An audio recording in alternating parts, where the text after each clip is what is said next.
गावातील बायका ब्रा नाही घालत, त्यामुळे तर ती तेव्हा जेव्हा चालायची तर तिचे नितंब वक्ष असे काही हलायचे की एखाद्या नामरचा पण म्हाताऱ्याचा पण टिंबटिंब. पण इतका सारा यौवन खजिना मंगलाकडे असून पण ती यौवनासाठी सुखासाठी असुरलेली होती. त्याच कारण म्हणजे तिचा नवरा एक नंबरचा व्यसनी. दारूशिवाय त्याला काही दिसत नाही.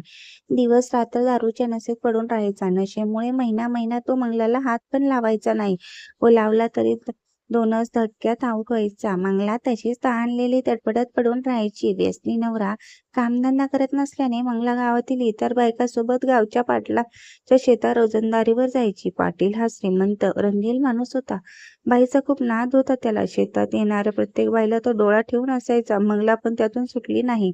काम करताना तिच्या विस्कटलेल्या कपड्यातून दिसणारा तिचा मदनमस्त अंग निरत बसायचा. नेहमी लगट करायचा प्रयत्न करायचा. पैसे देताना विनाकारण हात पकडायचा. पाटलाने आपल्याला पैसे व ताकदीच्या जोरावर गावातील अनेक बायकांना आपल्यासोबत झोपवले होते. पण मंगला अतृप्त असली तरी पतिव्रता होती. तिला पाटलाच्या चाळ्याचा खूप राग यायचा, पण पोटाचा प्रश्न असल्याने ती काही करू शकत नव्हती. मंगलाच्या नामद मुसमुसलेल्या सौंदर्यामुळे पाटील तिच्या मागे वेडा झाला होता, पण खूप प्रयत्न करून पण मंगला काही त्याच्या हाती येत नव्हती. या दरम्यान पाटलाचे मात्र मंगलासोबतचे चाळे खूप वाढले होते. आता तर तो तिला कुठेही स्पर्श करू लागला होता. चान्स मिळेल तेव्हा तिच्या हात मारे, कधी छाती गोळ्यांना हाताने घोसे. मंगला बिचारी कशीबशी सुटका करून घेऊन जायची, पण शरीर सुखासाठी आतुरलेल्या मंगलाला मात्र तो स्पर्श हवाहवासा वाटू लागला. तिचे मन तिला विरोध करत होते, पण शरीराला मात्र त्या अस्सल पुरुषी स्पर्शाचा चटक लागली होती. तिला माहीत होतं की हे चुकीचं आहे, पण तिचं शरीर मात्र तिच्या मनाला जुमानत नव्हतं. तिचा विरोध हळूहळू कमी होत चालला होता, पण तिच्या अप्रत्यक्ष होकारामुळे पाटलाचं धाडस खूप वाढले होते. तो आता मनसोक्तपणे तिची छाती फुसकारत लागला होता, पण अजून पण मंगला त्याच्या अंतरुणावर काही येत नव्हती. असे बरेच दिवस गेले. काही दिवसांनी मंगला कामावर आली. अजून 2-3 दिवस झाले तरी आलीच नाही. म्हणून पाटलाने इतर बायकांकडे चौकशी केली तर त्यांनी सांगितले की मंगला खूप आजारी आहे. पाटलाला आयती संधी सापडली होती. तो कामाचे पैसे देण्याच्या निमित्ताने तिच्या घरी गेला. तिचं घर खूप लहान होतं, फक्त 2 खोल्या. बाहेरच्या खोलीत तिचा नवरा दारू पिऊन पूर्ण शुद्ध हरपून पडला होता. आतमध्ये मंगला झोपली होती. मंगला सासू-सासरे यांना सोडून वेगळी राहत होती, त्यामुळे घरी ती व नवरा दोघेच असत. पाटील आतमध्ये गेल्यावर तिला खेटून बसला व विचारपूस करू लागला. खूप जास्त ताप आहे का, असे विचारत त्याने ताप बघण्यानिमित्त तिच्या हातात हात ठेवला. तसा मंगला हात मागे घेऊन सोडायचा प्रयत्न करू लागली, पण पाटलाने आपली पुरेशी पकड घट्ट पकडत होता. खूपच गरम झालंय की अगं, असे म्हणून त्याने आपला हात तिच्या पाठीवरून ढकलत मागे पर्यंत नेला. तो हात माने वरून फिरत होता. त्याच्या स्पर्शाने मंगलाच्या मनात पण पेटवा होता. तिने ओळखले होते की आज काही ना चांडाळाच्या हातातून आपली सुटका नाही. त्यामुळे काय होणार हे विचार करूनच ती अंग शहरलं होतं. तिच्या वक्षस्थळावरील मणके नुसता विचारनेच शहारले होते. खूप दिवस सुकून कोमेजून रोपावर आज पावसाचा वर्षाव होणार होता. मनातून ती खूप आनंदून गेली होती. आता पाटलाने हातला तसाच खाली नेला व झंपरवरूनच तिच्या कबुतरावर हलकेच हात फिरू लागला. आता ब्रा नव्हती, त्यामुळे तिच्या मनुक्याचा त्या ताटलेला स्पर्श सरसरत होता. आजवर इतक्या जणांनी आपल्या खाली झोपवले. पाटलाला पाखरू जाळ्यात पकडण्याचा लगेच अंदाज आला. त्यात पंचपक्वान्नाची मेजवानी होती व त्याने हे जेवण आध्या माशासारखा खाऊन तोंड भाजून घेण्यापेक्षा हळूहळू पण मरमळून खायचं ठरवलं. त्याने आपला हात तसाच तिच्या थानावर ठेवला होता. मंगला फक्त तोंडाने विरोध दर्शवत होती. काय करता पाटील, नवरा आहे, बाहेर काढताना हे हलकेच म्हणाल, बसवा. तसाच हात बाजूला करायची तसदी मात्र घेतली नव्हती.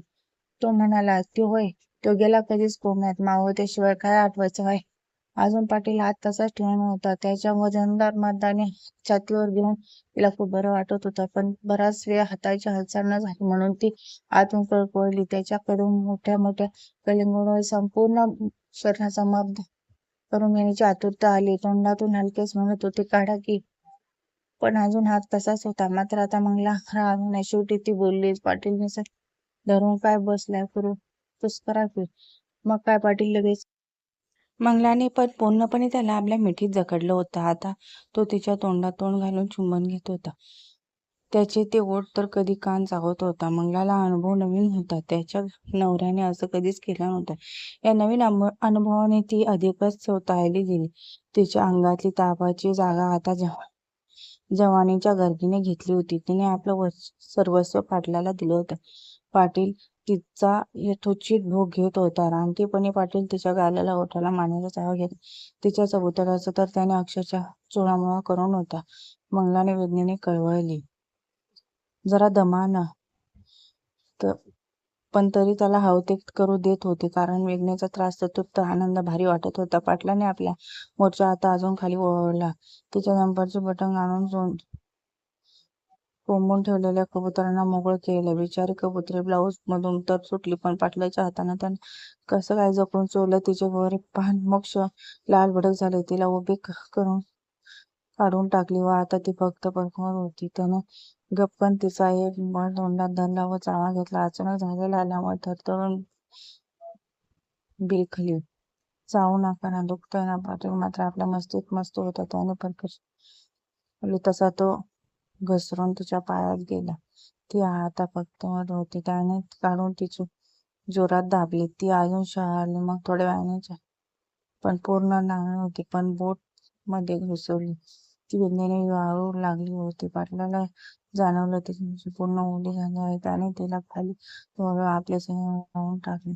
तसा सोडा पाहून मंगला आश्चर्य वाटले. आहे होय, तसा तिच्या नवऱ्याचा मोठाच होता, पण पाटला एवढा नव्हता. तो आता घुसल्या घुसला तिच्या छातीची काय अवस्था होणार तिला चांगली कल्पना नव्हती. हसतच तिच्याकडे गेला व सरळ तिच्या तोंडला घातलं.